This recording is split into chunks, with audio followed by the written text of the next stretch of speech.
thanks so much to everybody for being here today for our program, Ningpo, the story of a Chinese junk. My name is Julie Perlin-Lee, and I'm the Catalina Island Museum's Executive Director. Today's program has been often asked for, so I'm so happy that we can finally bring it to you. And it will bring together as many known details regarding the history of the Ningpo as we have through the voices of several experts today. Our museum, the Catalina Island Museum, has, to our knowledge, the largest repository for artifacts from the Ningpo. And so and they are on exhibit. So when you're here, you can come and see them. And as you might have just heard, the Ningpo found its final resting place in Catalina Harbor down at the isthmus. Still, the site can be visited today. As far as ships go, few incite more curiosity than the Ningpo. And throughout today's program, I know you'll have questions, so please go ahead and place them in the chat box, and I will make sure that they get directed appropriately at the end of our program. So today we have 3 speakers, and first, I'm so thrilled that we have Tom Lynskey here today. Tom is a documentary filmmaker and a virtual experience producer, and he's also considers himself an amateur archaeologist. He is the director of the viral video game Titanic: Honor and Glory, which is an indie project that goes to extreme lengths to recreate the historic ocean liner. You can see Tom's work currently in our Titanic exhibition, and the exhibition is called Titanic: Real Artifacts, Real People, Real Stories. And we're so grateful to have an opportunity to work with you in this capacity as well, Tom. So welcome, and I'll turn it over to you. Thank you very much, Julie. You said we have a bunch of experts here, and I definitely agree with that statement on the others, but I would not call myself an expert on the Ningpo at all. I'm an enthusiast, if you will. So as you said, my name is Tom Lynskey. I am the producer of various films, small scale, documentaries, and virtual reality experiences, almost all of them concerning some subject in history. Much of my work has been centered on maritime history, having done extensive research on ships of the Atlantic Ocean, such as the RMS Lusitania, Britannic, Atlantic, and even the Titanic, although Britannic is in the Mediterranean, so forget I said that one.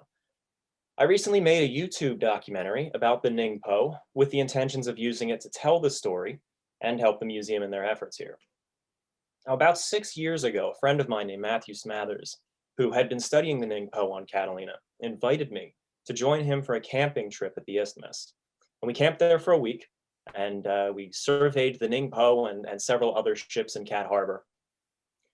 And we found that there is virtually nothing left of the Ningpo, or at least hardly anything recognizable.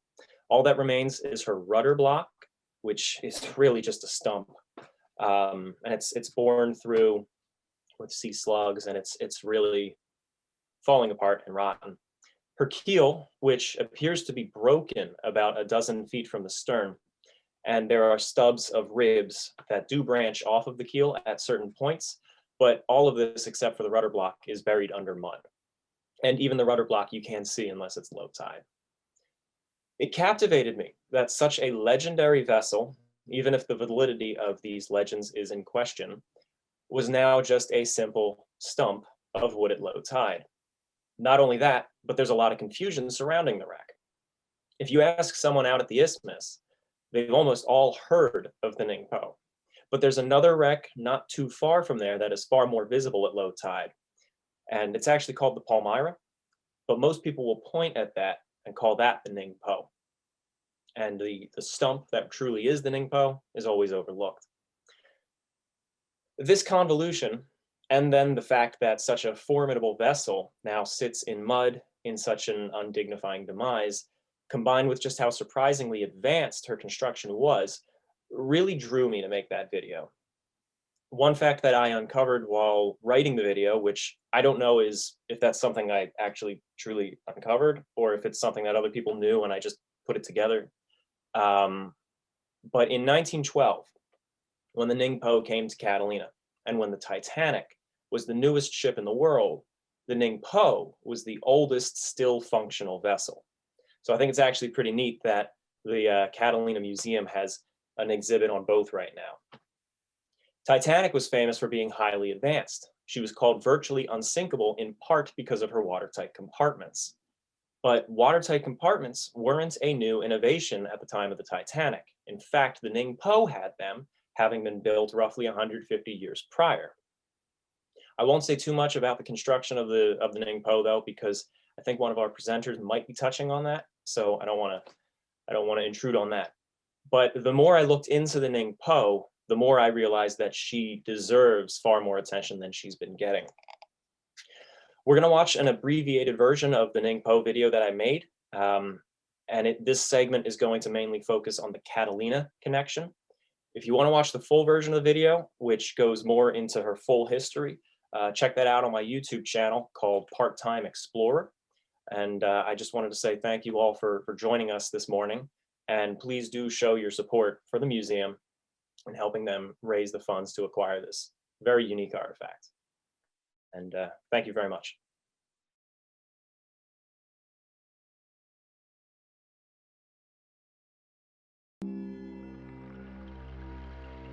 She was once the oldest ship afloat, the fastest sailing ship in Asia, the most feared pirate ship in the Chinese waters.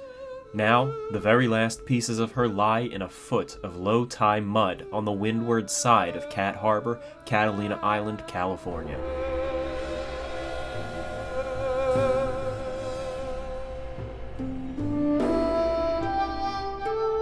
After 159 years of terrorizing the high seas, and then an additional century of legends, it all comes down to this. That's her. This small stump of dense wood protruding from the sand. This is the Ningpo, formerly the Kin Typhoon. After a 4-year stint between Los Angeles and San Diego, she was towed to Catalina Island off of Los Angeles, first sailing into Avalon and then brought to Lover's Cove, the first cove out of the town, anchoring offshore, and used as a Chinese restaurant named the Ningpo Cafe. During this time, the ship took tourists on day trips to different parts of the island, becoming a backdrop for romantic getaways. Well, the food in the cafe must not have been all that good, because within a year, she stopped giving tours and the restaurant closed down. Everybody keeps asking, well, now what do we do with her?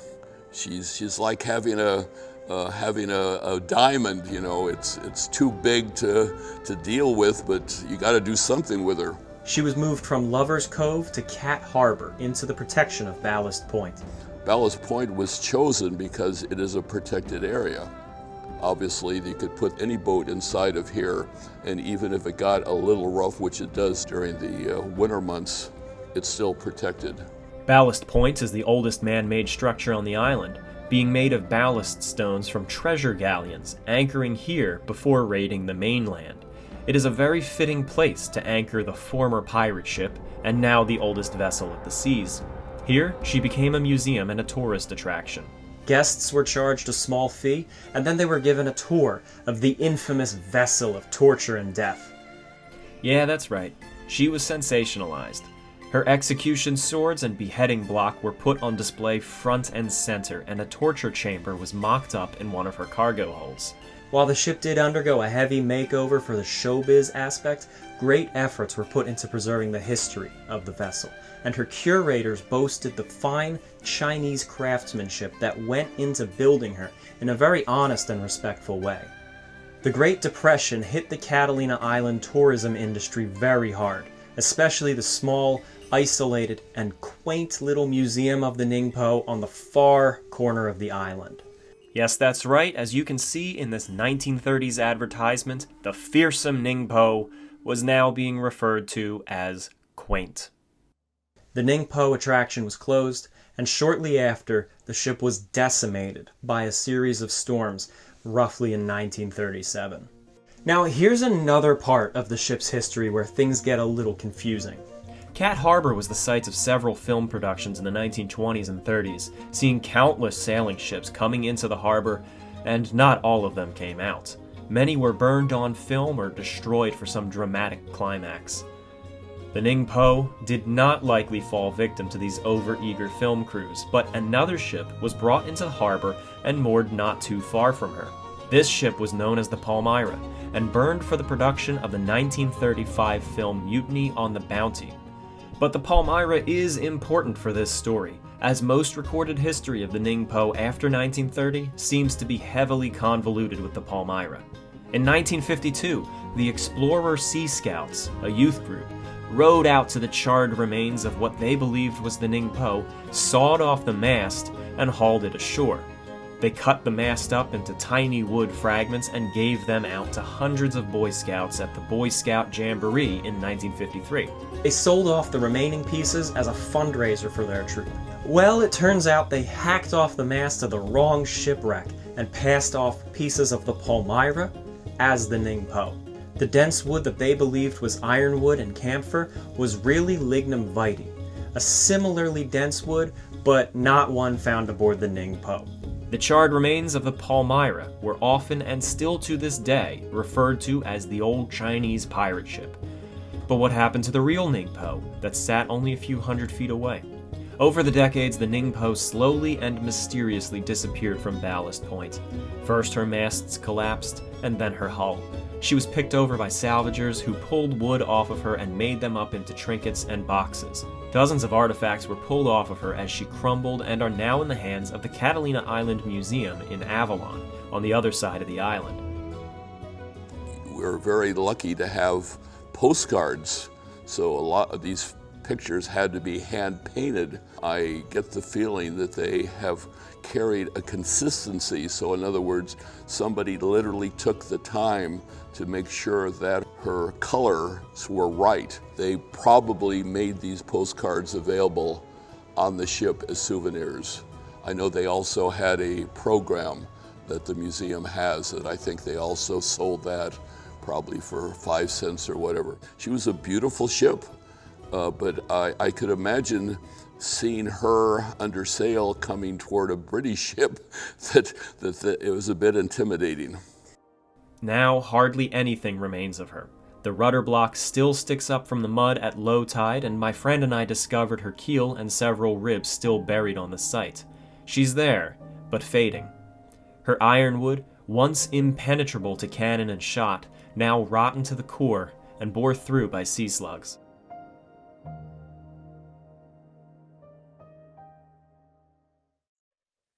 Thanks, Tom. Thank you so much for putting that film together and coming to the museum to continue your research. So we're always happy to be a place for researchers to come and to learn more about all of Catalina's fabulous topics. So, and I know you mentioned that you won't be able to stay through the entire program. So if there's something that someone wants to learn or know from Tom, I'm happy to connect you later. So thank you again. Thank you very much for having me. You're very Good night, welcome. everybody. Bye. Bye-bye. So we're going to turn our presentation now to Dr. Hans Van Tilburg, who is a marine archaeologist and historian, for NOAA, which is over at the Office of the National Marine Sanctuaries. Chinese nautical technology was part of his history dissertation at the University of Hawaii in 2002. He's based in the Asia-Pacific region, and he has served as a trainer with UNESCO's underwater cultural heritage courses and a consultant for China's nomination of traditional nautical technology to the International Heritage Safeguarding List. He lives in Honolulu, Hawaii, where he is joining us today. So,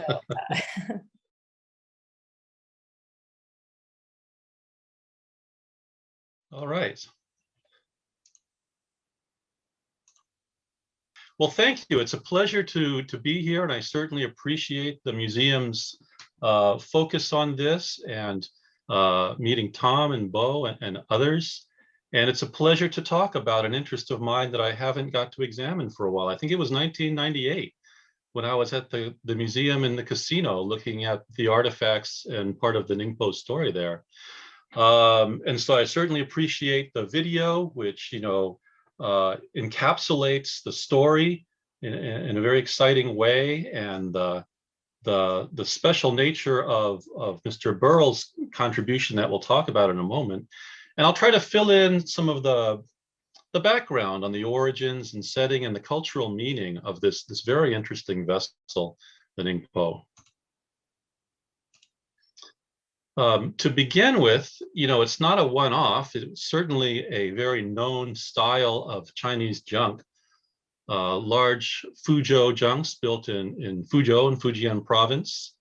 And there are images that I'll be showing you that are very similar, but are actually not the Ningpo. And I was fortunate to receive a collection of photographs from the daughter of a lieutenant in the US Navy who was on the China station in the 1920s, Forrest Wells.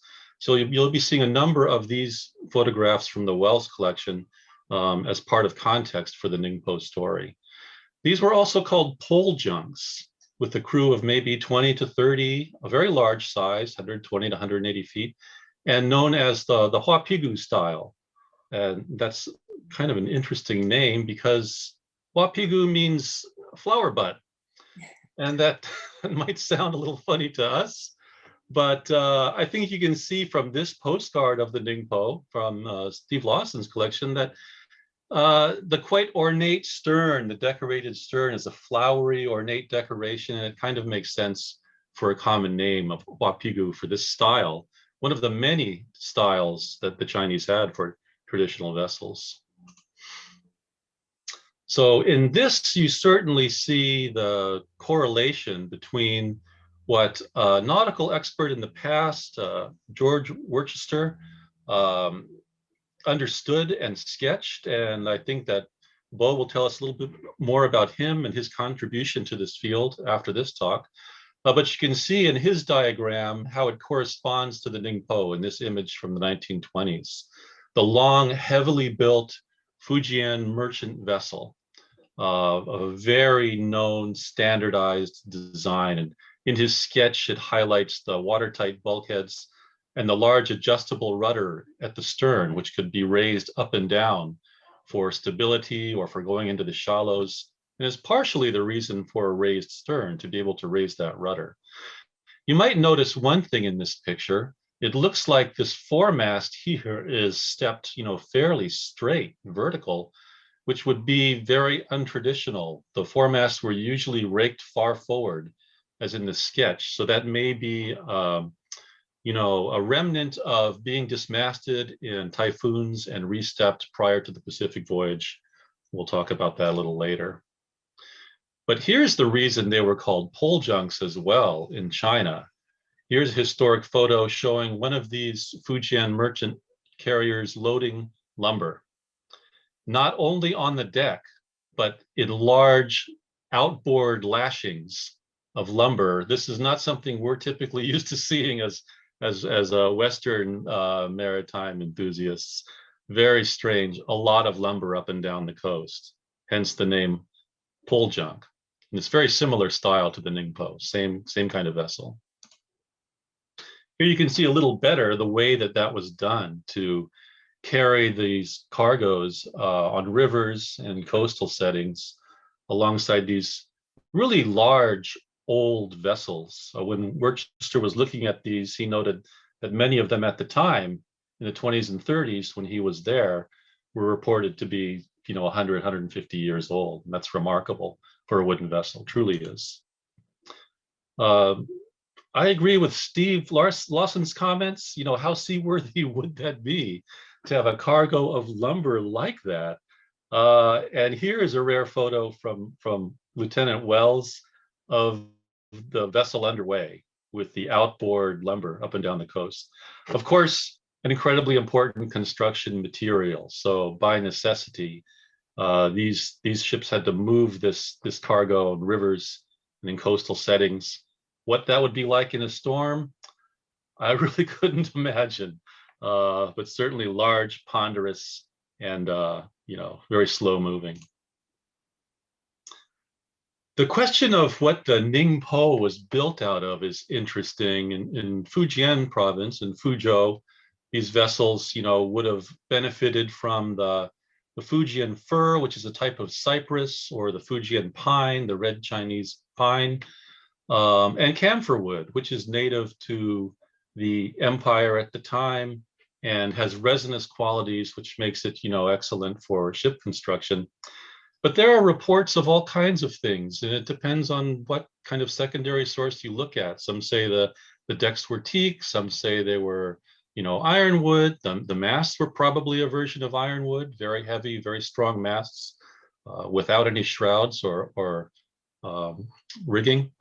But if there is teak to a substantial amount, it would be nice to know that, because that's an indication that maybe this ship was built in Southeast Asia, where there were overseas Chinese communities and merchants doing ship construction. Otherwise, probably built in Fujian. The lumber was coming down the interior rivers from the mountains of the province. And you can see kind of a remarkable image of the raftsmen that would bring the lumber down for ship construction, for construction of all types, and for use as cargo to be distributed by these Huapigu, large, heavy, traditional Chinese merchant carriers. There weren't diagrams, and it wasn't a matter of, mathematics and hydrodynamics necessarily to build this style of vessel or others, but it was, an art and a science and a skill known by the shipwrights, who organized somewhat in guilds and used ship models as the plans for building these junks. Now, here's a picture of a Fujian model from the Wells collection. It's probably not the shipwright's builder's model because it looks a little out of scale, so it might have been something for export. But there are places in the world that you can go see the builder's models from this period in China, which is really the only way to understand the technical evolution of all these different varieties, since there were no plans or descriptions, of that type. The Mays collection in London, Texas A&M has the Spencer collection, and now they have the Forrest Wells collection, because besides the photographs, there were also 42 models that were donated by his daughter to Texas A&M. And of course, maritime museums the world over have collections of Chinese models. But also a couple of rare pictures here from Forrest Wells of one of these vessels being built by the laborers and carpenters at the shipyard, painting the bows here and even stepping the foremast. That's quite remarkable. Now, as to the story itself, well, I think Tom is right in his video when he points to the fact that it's hard to confirm a lot of these details, but it was a very turbulent time in China, and it's likely that the Ningpo was indeed involved in a lot of what happened there of note. Possibly built as early as 1753. Other reports have, the 1790s or 1806, so we're not exactly sure, but it's possible. Involved in the rebellion against the imperial government, the White Lotus Rebellion in 1796. I haven't seen primary records of that, but it's very possible. And in 1806, interdicted for smuggling silks, opium illegally imported by the British and some Americans into the empire. Spices. It could be smuggling salt up and down the coast, and even human trafficking, slave girls. And there are reports of hundreds being trafficked on this junk. So, captured and noted in the record for that. 1814, interdicted for piracy. 1823, piracy again. Yes, those things are likely for a vessel like this. And 1834, captured by the British, by William Napier. He was the first superintendent of foreign trade sent out to China to try to get a handle on the fact that the Chinese emperor didn't want to allow the British to trade all over the place. They wanted to confine them to Canton, to Guangzhou. And so he gave orders to capture this Chinese ship, which was causing trouble to the trade, on the coast. That's rather remarkable because if he did do that, he had to do it pretty quickly. He didn't even last a year out there before he died of typhus on Macau. But he's famous, or somewhat infamous, for being one of the first to say to the British, we're going to have to fight a war to get them to open up to trade. And why don't we take Hong Kong? Because it's a great place to capture. And there are even some documents that point to possible involvement in the Opium Wars that were fought by the British to open China to trade. But certainly we know that the Ningpo was involved in the Taiping Rebellion. And in fact, the Third Battle of Nanjing, which was toward the end of the Taiping Rebellion. And if you don't know about this, this is huge. This was the largest war in the 19th century, the largest civil war in human history. The rebellion of the Heavenly Soldiers, led by Hung Shou-chuan, who was kind of a failed want-to-be Confucian bureaucrat. He didn't pass the imperial exams, heard the message of Christianity from the missionaries, and kind of twisted that message into the idea that he was indeed the brother of Jesus. And ultimately, millions of Taiping followers fought a protracted war against the emperor, against opium smuggling. And he couldn't understand why the British, who were also Christian, were fighting against him. But it was quite bloody, quite devastating. Estimates range casualties for the Taiping Rebellion usually between 20 and 30 million people. And later estimates are even up to 70 million. So it's absolutely devastating. The entire part of central China here. You see a picture of the emperor and one of the British supporters of the emperor, the imperial troops, Major General Gordon, at the time Lieutenant Colonel Charles Gordon. And he led this kind of victorious army for the imperial forces, a mixture of British soldiers, Chinese conscripts, some handful of Western steamers, and a flotilla of maybe 50 to 75 native craft, they would have been called. So the Ningpo's role would have been part of that ever victorious army, transporting troops up the canals and rivers to Nanjing in the third battle. And supposedly Chinese Gordon, who was a rather interesting character himself, changed the name of the Ningpo from Jin Taifeng to Ningpo at that time. So we've been told. We don't know a lot of details about this early period of commerce, though, I must say, because there was so much of it, so much domestic commerce on native craft, on Chinese vessels. When the British took over the Chinese Customs Service in order to control the foreign tariff and revenue, which was important to foreign trade, they didn't even attempt to run the domestic trade. And so one of my favorite quotes is by their Inspector General in 1873 of native trade in the interior, the movement of produce and foreign goods and Chinese junks. We know nothing. So really, to look into those records and confirm more of the Ningpo's details, you'd need to probably go to the provincial level of the imperial dynastic records, which were likely written in classical Chinese, which would be even more difficult for someone like myself to understand, but it still could be done. The search is still on. So returning to the story then, following the massive Taiping Rebellion, the junk begins to operate in the Hong Kong area and is in fact known for luring tourists on board, foreign tourists, and wining and dining them, and then dropping them off sans luxuries and money, sometimes clothing, on isolated islands. It's kidnapping and it's piracy. And that couldn't be tolerated by the British, who are now much more in control of Hong Kong and the 5 treaty ports. And so reportedly in 1884, she's captured by the HMS Calliope, then resold to local pirates, unfortunately. There are some documents that actually indicate possible involvement in the Chinese-Japanese War, 1894, the Boxer Rebellion. But certainly in the Battle of Hankou, which was the Chinese Modern Revolution with Dr. Sun Yat-sen, who actually went to school right down the road from me here in Honolulu. The junk was captured by them, and then parts were sold off for money to support the revolution.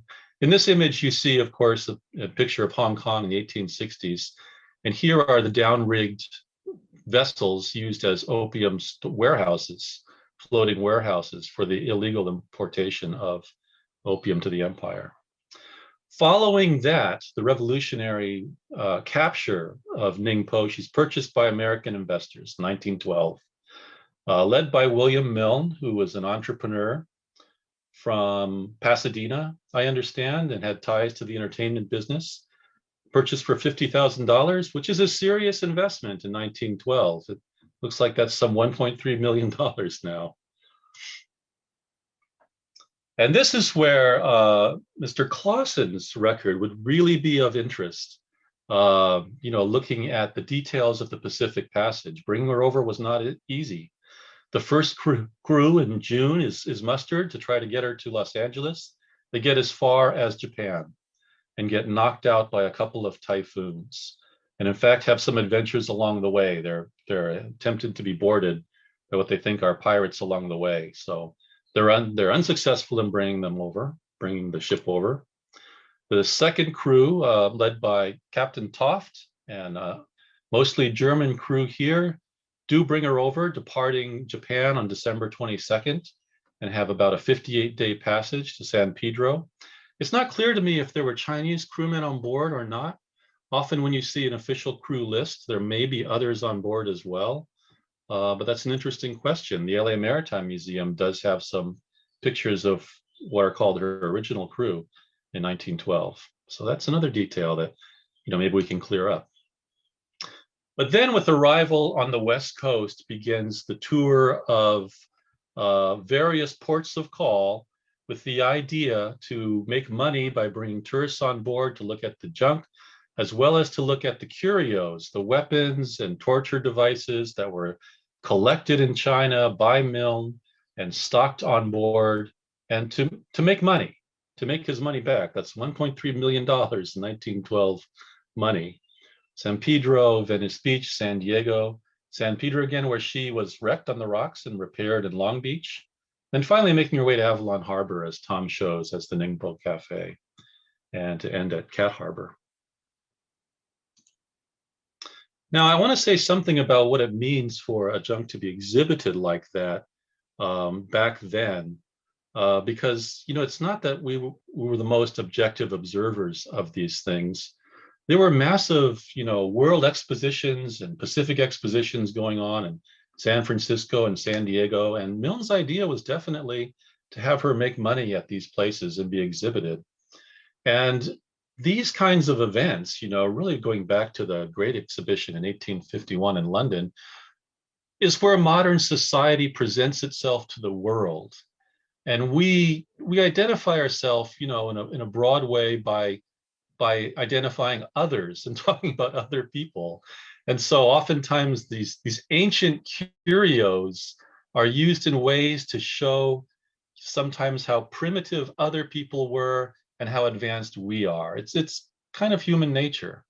But we have to be aware of that kind of bias, because there was definite comment at the time that these vessels that are so old and still sailing from China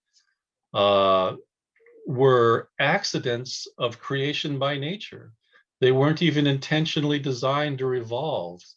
And that's fairly biased, edging on a racist kind of interpretation.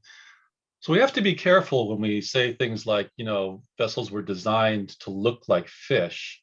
They might indeed look like fish, but they might have been designed in a little more intentional fashion. We have to be aware of this kind of misinterpretation of Chinese junks. The Ningpo was not the first one to be misunderstood on the West Coast. There are a number of traditional vessels that made the crossing, and most were put on display, and most received, some very strange comment at the time. Remember in 1912, in this period, the period of the Chinese Exclusion Acts from the 1880s, the first race-based exclusion acts in the United States. So there was very anti-Chinese bias to a lot of what people understood at the time, unfortunately. So there's a fair amount of misunderstanding of all these junks. Here's the Ningpo right here in this list of junks that made the crossing. Here's Milne's first attempt, actually, in 1906. An earlier effort, he purchased the Wang Ho, which was a patrol vessel, military junk, in Nanjing, and brought it over to the West Coast with the idea of also loading it with curios and implements of war and making money off of the tourist rounds. The pickings weren't so good back then either, so the plan was for the Wang Ho to proceed to New York around the Horn, and she was probably damaged in the South Pacific and abandoned, or perhaps even in the South Atlantic. But then he went back and got the Ningpo following that. This wasn't a new phenomenon in the 20th century. This is a picture of the famous junk, the Keying, on display at London in 1848. And here too, junks were museums of floating atrocities and interesting but inexplicable construction. The observers then saying, you know, if there's any one thing in the world that this is not like, that's a ship of any kind, so narrow, so long, so grotesque, etc. They were kind of unwilling to grant the Chinese shipwrights the actual intention of knowing what they were doing, frankly. Although I would say the mariners that would see vessels like this would understand what they were looking at, but probably not the general public. The truth is, for the Chinese merchants and the shipbuilders to be involved in regional and global trade over the hundreds and hundreds of years that they were, you can't do anything but have a pragmatic and effective technological design that serves your purpose and is suited to the environment. This is the region of the Chinese junk trade, this area, the Philippines and Southeast Asia, the entire East Coast. And you can see in green the routes of the maritime Silk Road, which were from antiquity, junks and also Arab vessels carrying the wealth of Asia to the West.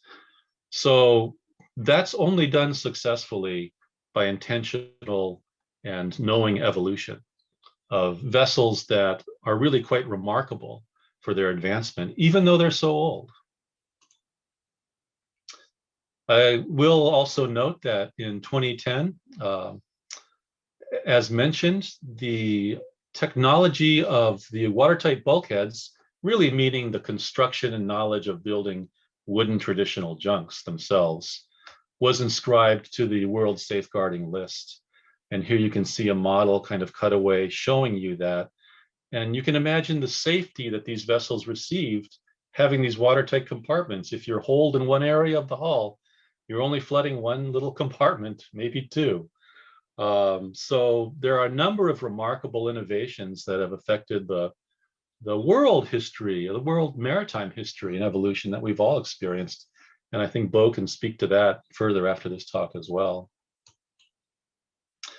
All that being said, you know, I'm not going to say these things did not look like sea monsters. This is a quite amazing photo. And there is that large eye, that oculus, which is, you know, remarkably animistic and so striking and familiar in the story of Chinese junks. Really, it's more of a universal feature for all vessels of the old Asia world, all the way to the Mediterranean, with the odd exception of the west coast of India. So there are all kinds of styles of eyes for vessels to animate them and give them life. And in fact, you know, upon launching of ships like this, the shipwright would have sprinkled, you know, some blood on the bow. But we do the same thing today. Still, we used to launch vessels with sacrifice, but that became red wine later, and now champagne. But vessels were seen as living creatures, as animated, certainly. And so some of that record reflects the animation and culture of the vessels. And here at San Pedro, you can see on the stern of the Ningpo, what this means in terms of cultural significance. These are the swallowtail boards, and here's the large swiftlet bird or swallow bird that mythically lives half its life in the sea, under the sea, and then emerges from the storm and flies safely to shore. So a very auspicious symbol, having a bird on these junks. You can't make them out here. They're a little bleached out, but these are the 8 immortals traveling to the islands overseas. And then the Fujian water snake, which is often here on the quarter, in this case has been elaborated to be more of a dragon. That may have been part of Milne's doing, but usually is a much simpler water snake, had the power to calm waves. And of course, these symbols on the stern, Jin, Tai, Feng, for money or wealth, and for most exalted abundance. So is this a name or is this more of an idiom? You could interpret this as, most abundantly profitable. We look at that as a name, but there would have been a number of idioms and sayings used all over junks like this. It's a remarkable record, these images. Other junks in China, the exact same thing. This was very standardized. It's not one-off. Here you can see the large yen bird on the stern, and here are the 8 immortals here above the slot for the adjustable rudder on the stern of the Huapigu. Now, one thing that came over that is interesting that the museum has is this statue from the Wang Ye cult, which may have been associated with some of the junks in China, but the Ningpo did not apparently have a statue of the seafaring goddess known as Matsu or Tianho, or Tianfei even. Matsu, the picture here, she was a real person from Sung Dynasty, a woman named Lin Monian, who had become a shamaness of type and received state approval. And the worship of this folklore common religion goddess for seafarers spread worldwide, really, with the junk trade. And here's the temple in Los Angeles. The temple in Honolulu is down the street from me here. There are temples all over the world. And even junk crews today, as in the image on the right, still pay tribute to the effigy of Matsu in the little housed shrine on board the Princess Taiping. Had she been on board on the Pacific crossing, they probably would have taken her off because it would have been inappropriate for this goddess to have been exhibited next to weapons and things like that. It's just, it's interesting that you can purchase statues of Guan Yin, you can go to museums and see statues of all kinds of goddesses, but Matsu, the Empress of Heaven, the seafarer's goddess, does not exist in museums or for sale anywhere. And I've been looking. She's only in the temples and still worshipped today by millions. So to begin to wrap up then, I just want to emphasize that these vessels really are an amazing cultural record of a distant seafaring past. And there is kind of a ponderous beauty to these things. Here you can see that simplified sea serpent on the stern quarter here, but of course the big oculus. It's really quite amazing. They were technical innovations, achievements that were functional and pragmatic for a very, very long time. And by the time certainly that Lieutenant Wells was taking pictures of them and also Worcester was studying them, they're vanishing. Hundreds and hundreds of them operate on the Chinese coastline. By the 20s or 30s, there are maybe 10 left. So these are ghosts almost, from the past, from a really different, a more stately, a slower, in some ways, more majestic time for coastal transport. Was anyone to do work there in the harbor, it would be nice to know what the wood types were underneath that sand and the mud. Is it camphor? Is it ironwood? Is it teak? Be an interesting place to work, but as we noted earlier before the presentation, it's not exactly diving and it's not exactly dry land. So it makes it a really difficult tidal mud environment to get samples like that and do further study. Certainly be interesting though. So in conclusion, the thing that really strikes me is that for a vessel that went through such a period of difficult history in China, because, beginning in 1830s and right up through 1949, the Chinese themselves refer to that as the 100 years of humiliation. It was foreign intervention and war after war and the downfall of the dynastic structure and the emperor and the revolution of modern China. Incredible period. For a vessel like this to sail out of that history and into the 20th century is really rare. The Ningpo is a rare cultural record of China's maritime past, survived for centuries through strife and turmoil, finally to find a calm and peaceful harbor. And any mariner looking at a harbor like that would probably feel in their heart, there's nothing like coming home from all the turmoil of the high seas to a protected setting and peace at last. So thanks, that's my presentation. I'll stop sharing now and we'll continue on. Okay, thank you so much, Hans. Fabulous talk, and thank you for connecting us here in Catalina with that broader history and our connection to the world and our connection to China.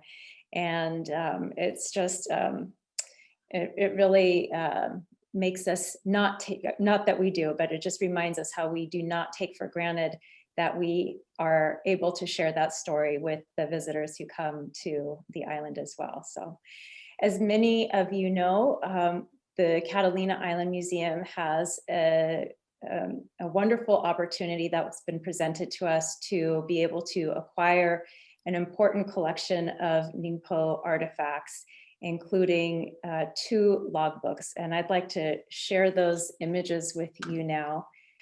So this collection comes to us by our next speaker, Mr.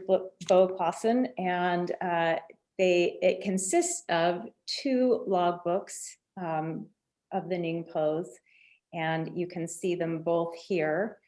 These were photographed by our friend Eric Stoner, so thank you, Eric, for these great photographs that we're able to share with everyone today. They are full of fascinating information that gets us very excited, because there is so many things here that we would like to look into further, including the names of crew members, what they were paid, where they came from, their daily work, the condition of the sea and the ship, where they dropped anchor, and other daily notes taken by the captains. And so you can get a sense of what those look like. Also in the collection are pieces of wood, photographs, postcards as well. And also here is another, we have one on display at the museum as well, but the celebrated Chinese pirate ship now on exhibition and describing the sensational tour you can take aboard Ningpo as a visitor. The collection also comes with 12 research books that will help the museum better understand the context of sailing vessels and commerce at the time. Mr. Bo Clawson, thank you very much for being here with us today. Thank you for the opportunity for the museum to purchase this collection. We announced the possibility of purchasing the collection and put out a call to help bring this collection to the Catalina Island Museum. And as of right before the moment we began our presentation today at 11 a.m., we have raised all but $545 of our $5,000 goal. So if someone out there is interested in helping us bring this collection to the museum, please visit our webpage and donate. You can donate directly, and it's a link there that says, I'd like to help with the Ningpo collection, or you can call any of us directly here at the museum. So thank you to everybody who has given and donated. We will make the goal, and we are just beyond thrilled.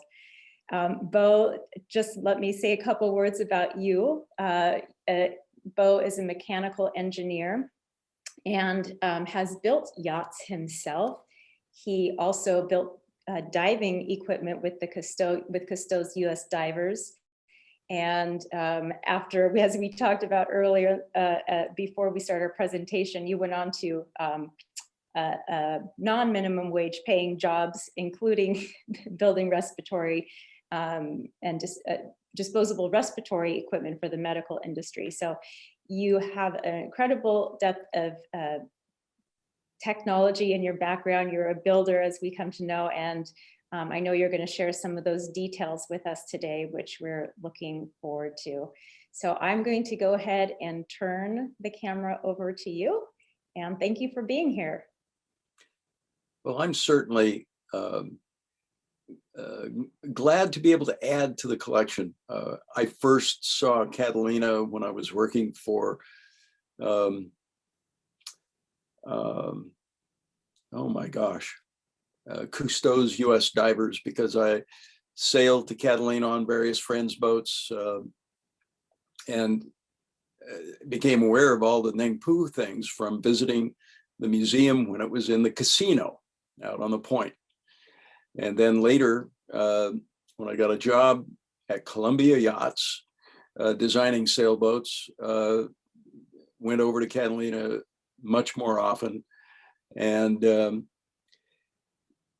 that led me to do a whole variety of things in yacht design and work with friends. And my early work at Columbia led me to wonder about cruising yachts, because cruising was more friendly to my way of thinking than racing, which tended to beat you up when you fell on the deck. And I wondered about Chinese yachts after hearing of the Ningpo. And the Ningpo and its sister ships all over the world sailed without having $50,000 or $100,000 worth of variant winches on board to control all these masts and sails. And that quickly led me to buy a copy of Worcester's book, The Junks and Sampans of the Yangtze, which was reprinted by the Naval Institute Press in about 1971 or so. And between Worcester and Audemars and a few others, those authors recorded firsthand, before junks disappeared, sailing junks, they sketched up in detail and to scale what they saw in China before diesel engines took over and the junks disappeared essentially forever, except for a few tourist traps. And around 1990, my wife and I were in Newport, and we were putting a few nautical artifacts in our home. And I visited Joe Vallejo's Nautical Antiques across from the Bay Club. And I ran across a little cardboard box of items with a photo of a junk on top. And when I picked a few things up, became aware very quickly the little description of it there by Joe, that it included the logbooks of the Ningpo. And at that time, I had no idea there were two logbooks even. It's obvious the Ningpo suffered damage and wound up being sidelined from its voyage to Los Angeles, San Pedro, to be repaired in Japan. And so it was a fascinating discovery. And I realized that it was significant and bought the books on the spot. It's been a long road and sitting on my shelf, and I'm glad that the museum wants it now. I can't take it to my grave. What I wanted to do for some of the people who are not so familiar with junks was show a junk model that just sort of illustrates the typical characteristics of Chinese junks and mentions why they were significant. The Chinese had a history of doing nautical transportation of commodities that goes back thousands of years before Christ. And they did it not only at sea. At first, I'm sure they did it on the rivers and the tributaries of the Yangtze, which was the equivalent of our Midwest growing area. The Yangtze Valley is the most prosperous growing area in China. And an immense area with many tributaries that feed the Yangtze coming down from the Himalayas. A long time ago, I don't even remember, but it's measured in millennia. One of the Chinese emperors decided to build a canal that ran not east to west like the Yangtze, but ran north to south. And they started construction and finished what the Europeans called the Grand Canal. And they invented their own form of locks. We have locks in Europe that consisted of chambers with valves and gates that let ships or boats move up and down as they went one way or the other on a waterway. The Chinese took a simpler way. They said, well, we build flat bottom ships and we tow them here and tow them there by manpower in many cases.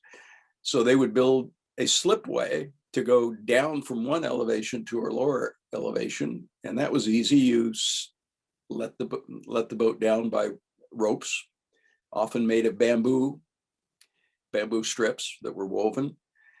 And then going the other direction, they'd have hundreds of men tow the boat up the slipway into the higher elevation.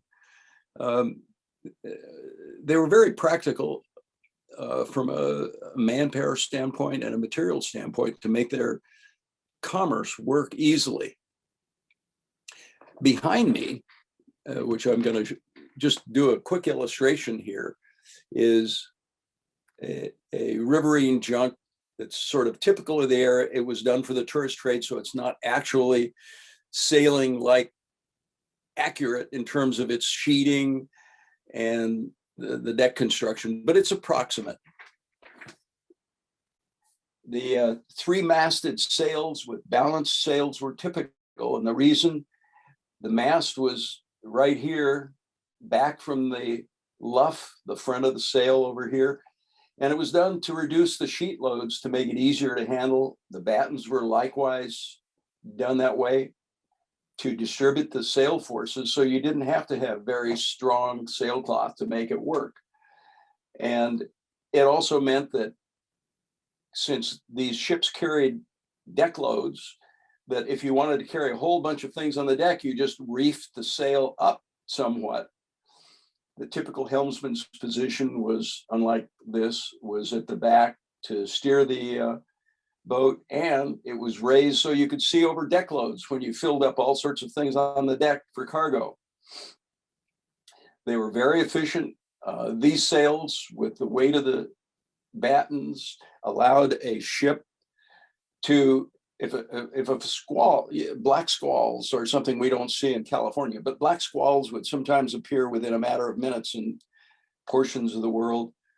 East Coast is famous for it too. And you had to lower sail in a matter of minutes to avoid capsizing your vessel. And with the weight of the sails and the battens, when you released the halyards, these sails would drop down into the lazy jacks within a matter of a minute or less because of the weight and the ease with which the sails could slide down, which were held in position by these little lines around the mast.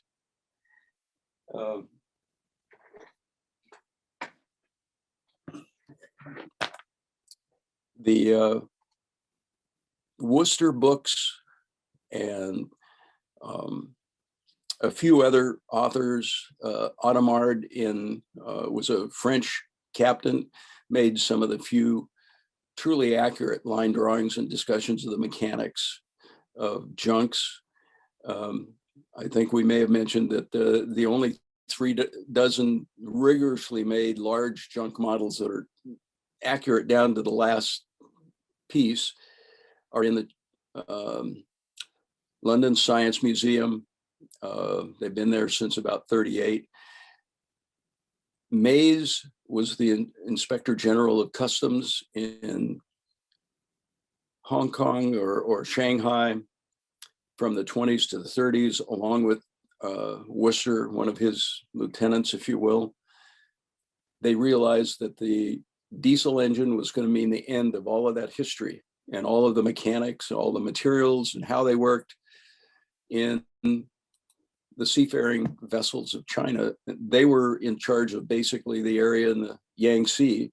And so Worcester set about, over a period of 2 decades, documenting everything he could do.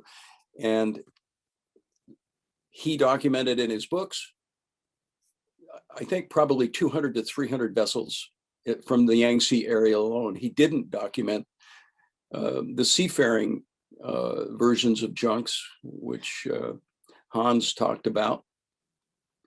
They were more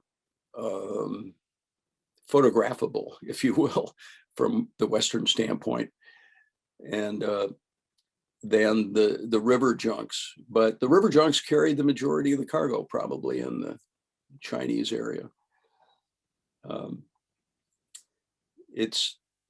There's not a lot of the documentation that we'd like, so we keep digging things up. The Chinese, during I think it was the 1400s, had Cheng Ho make about a dozen voyages to the Middle East and North Africa, where they traded goods with people who traded goods with Europe and created goods in the Middle East. But after about a dozen voyages or so, the people in power in China decided they had no reason to listen to any of this babble from these heathens in the West. They pulled up stakes and didn't continue the trade after that. And as a result, China missed out on the Renaissance. They missed out on the early new mathematics and technology that was created in Europe. And it probably set them back 1,000 years, or certainly 500 years, before Western man started bringing materials and diesel engines into China into the 1800s.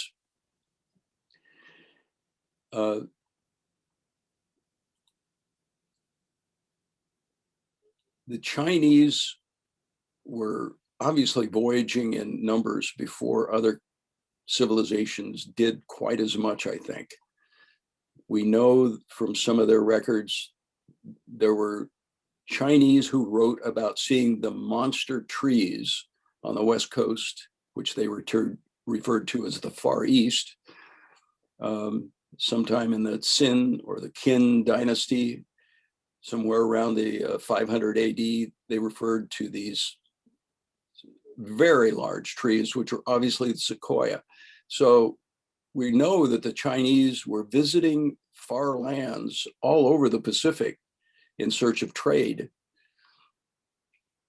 The Chinese were particularly innovative in trying to do efficient construction, efficient making of products, and of course the junks are just one of them. We've spoken about the watertight bulkheads in boats, and the balanced lug sails and balanced rudders. And there were huge amounts of innovation in how they got their materials too. They were the first people in the world to dig deep wells.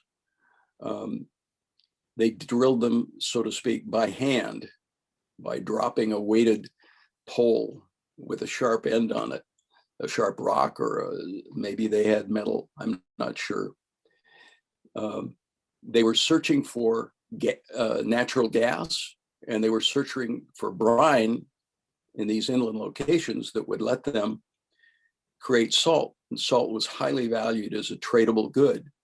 It would make people wealthy overnight to find a high brine well where they could extract salt from it in the evaporative pans and then trade it for other goods. As Hans said about the illustrations, if you will, on the stern and the decorations, the Chinese had superstitions that were immense. Worcester noted, I must, maybe a dozen pages of all the different ones that they remembered.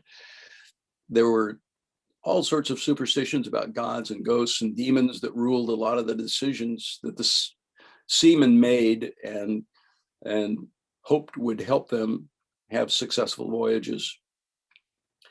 The eyes in the front were to supposedly protect the ship by letting it see danger ahead. And there were all sorts of talismans on the tops of the masts that let the gods and the demons know they were appreciating them, or whatever it was. It was a part of life. And we think, well, we're in the modern era, but feng shui today still holds a special place in Chinese customs. The Ningpo itself, history has been discussed. I hope that more materials come to light. I did find out just in the last few days that Captain Frank Skur, who made the last voyage from Japan to San Pedro in the Ningpo, Captain Frank Skur probably was a relative of a man who's on LinkedIn today named Frank Skur. And I think the museum is certainly going to want to try to contact him. It may be there are family notes, family diaries, and other discussions which would add more material to the museum about Frank Skur's work. Frank was a well-known captain at the time, and just before World War I, in Shanghai. I've seen his name mentioned in a number of books on China. So it is likely that there are some materials which might have survived in his family. My personal takeaway from the whole Ningpo Catalina Island Museum thing is I think that for visitors to the museum, it's a valuable source of information that illustrates how valuable looking at the past history is to look for what you can imagine you might do to improve things or invent something new or modify what was done in the past and create a new, better way to do something. The Chinese were a very inventive and practical people in creating their maritime transportation network and their methods of working and constructing things. And it's certainly a valuable asset for the public to know about, maybe inspire some kids to get into things that they didn't otherwise think about by looking at how the Chinese did these early vessels, how they constructed them, what type of materials they used. There were things that even I didn't ever think about. And one of them, of course, was when you're getting towed up a river and something goes wrong and you're getting towed up by a line, how do you release the line instantly when there may be several thousand pounds on your bamboo tow rope that 100 or 200 trackers are using to pull you upstream? In the illustration in Worcester's book, they show just how a simple release by hand, a little wooden board or stick, released the tow rope so that the junk could float free and escape whatever peril it was in. I think it's going to be a great exhibit. I think that they're going to have many things they uncover at the Catalina Island Museum over time, and it's going to make it worthwhile to visit every time we get to Catalina. That's about my end. Thank you, Bo. Terrific. Very, very nice. So we have some questions, and Bo, you touched on this, but whoever may know, please go ahead and chime in. And anyone else who wants to ask a question, go ahead and put it in the chat box. If you have to leave us today, no problem. Thank you for joining us. We are recording this so you can, and we will send it to you so you can catch all the Q&A later if you can't stay now. But the question is that there is some evidence that Chinese might have visited Catalina around 1422 under the exploration of General Zhang He.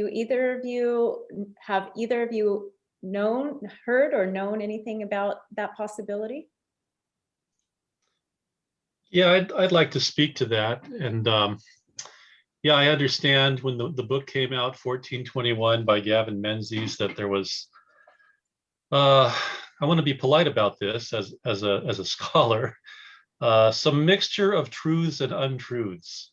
And it's important to understand that the the publisher for that book, 1421, is also the publisher for the Da Vinci Code. And I think that publishers realize that there's, a market for a kind of possible historical novel / fiction. But the Chinese themselves, I don't think, would make any intention of saying that Zheng He and the armadas during the early Ming Dynasty traveled, that far into the Atlantic. The evidence, and I've read 1421 by Gavin Menzies, is difficult at best and has been pretty resoundingly debunked a number of different times in a number of different places. So, we'll have nothing against a good story, and also with the understanding that historians and archaeologists look at the past through, kind of, a narrow telescope, and we don't understand everything. There's always a possibility. There's not a lot of reliable evidence that 15th century junks were sailing, circumnavigating the globe. And there is a lot in that book, 1421, that I will say is not substantiated. So unfortunately, I can't really support that right now. Thank you for answering that. There is a lot of information surrounding Ningpo, and this question also is one that's being asked, which is this: I read that in the rebellion of 1796 that 150 people were beheaded on the deck of the Ningpo. Is that promotional sensationalism, or is there some evidence that that happened? And I might add that one of the artifacts of the Catalina Island Museum is titled Beheading Block.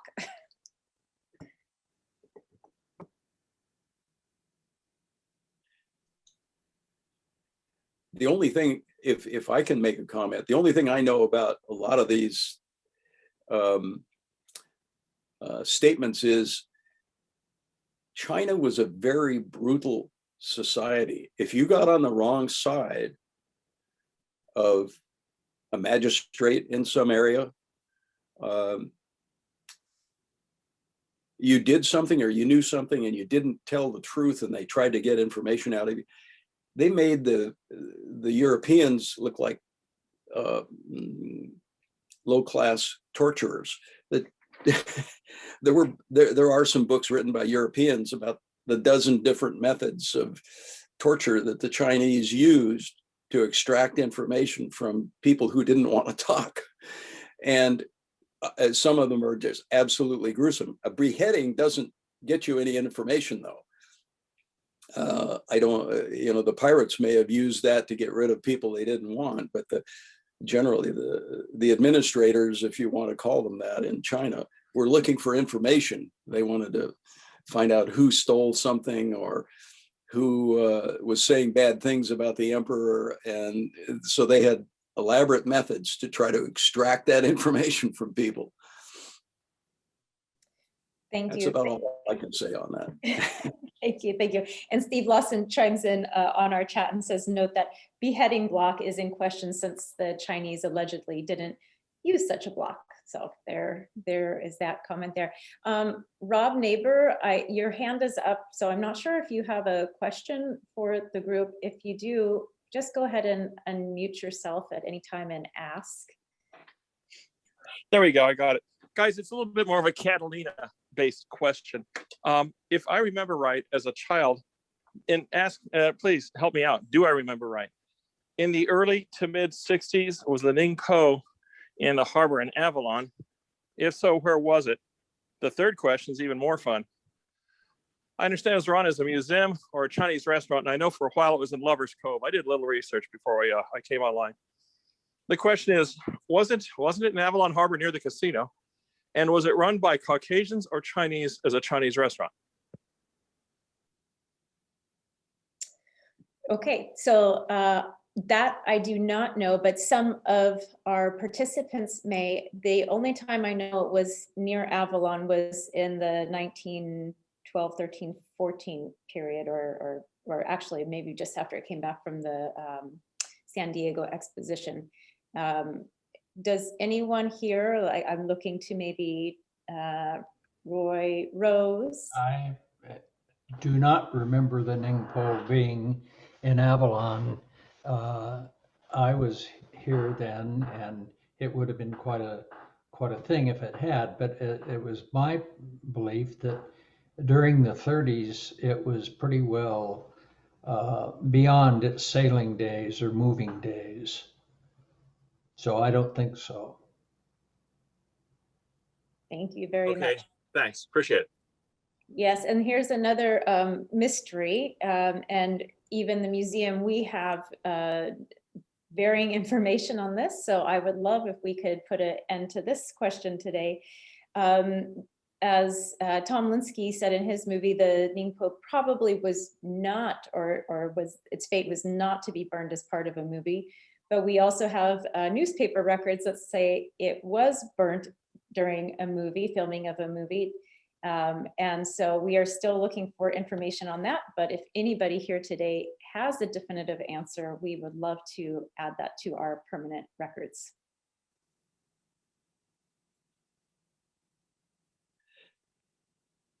Still a mystery.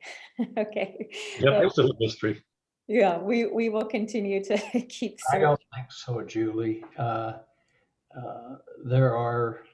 There were some of the ribs that were sticking up that looked like they could have been charred, but I think it wasn't from fire. It was just from weathering and natural deterioration. I don't think they would have done that. It was too easy for them to drag in some other hull and burn it. So unless it was a deliberate arson, but I've kind of heard a little bit of those stories, but I've never put much credence into them.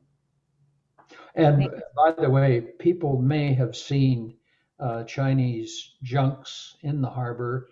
They still come in occasionally. They're yachts that are built on the general idea of the junks, and it always creates a good deal of excitement when they are moored in the bay. But they don't, they're pretty fancy and pretty shiny. Thank you, Roy. Hans, can you tell us why they are called junks? Yeah, unfortunately, it's not the most wonderful term. It's not a Chinese term. The Chinese would have called them chuan, their vessels, their boats, boats from Fujian or Fuchuan, things like that. But probably it may derive from a Portuguese term, yonko, and the British and others are running into the Portuguese in Southeast Asia, and a lot of similar vessels are there as well as the Chinese vessels. And that's what they're called, yonko, they're junks. It's a bit unfortunate, but sometimes I do have to explain that to our colleagues in China that it's not meant in any derogatory fashion. Thank you. Yes, we also noted not the prettiest of names for a pretty vessel. A couple of other questions here. We have in our collection, and we hear a lot about artifacts being made out of the wood from the Ningpo. Does anybody know who was responsible for collecting the wood and making those artifacts? Was it a single person or a group of people? Any information on that would also be helpful. There's only one item that I heard today that made me want to make a little correction. And the correction is the Chinese used available woods wherever they knew that they would work well. But ironwood specifically, there are a dozen different species around the world, but generally things are referred to as ironwood because they were very hard, very dense, and they lasted a long time. But ironwood is so difficult to saw and work even in a shop that they were rarely used casually. If you use ironwood, it was because you had a specific need for a very hard, very durable component. You didn't use them for typical planking on a hull or a deck because it, first of all, was very, very heavy compared to other woods. Most ironwoods would sink in water. So it was rare to have, and I don't think anybody would ever use actually ironwood for a mast. Masts were typically made out of a medium weight wood like a pine. And to this day, there are some ships, tugboats or other older craft that had ironwood shaft logs, which took the shaft from the engine out through the rear of the boat to the propeller. Some of those bearings are still made of ironwood today, and they're tough to make and they're tough to repair. I think most of the artifacts that we see here or hear about are camphor wood, made of camphor wood. And I do want to share with this audience in particular that yesterday I was in touch with Carol Probst, who is affiliated with the church across the street, the community church, who they have offered the Catalina Island Museum their pulpit supposedly made of camphor wood from the Ningpo. So we will be investigating that, and perhaps another artifact comes our way that has a dual history. One last question, and then we will wrap it up. And it is an interesting question. I've only been able to see the front pages by photograph of the logbook. How long would it have taken the Ningpo to cross the Pacific to California? I don't remember looking at the logbook specifically to remember the time, but it was certainly several months. Maybe it was 60 to 80 days to come across, somewhere in that range. And it was during the winter, so the winds would have been higher. But the logbook certainly show the date and time for everything across the trip.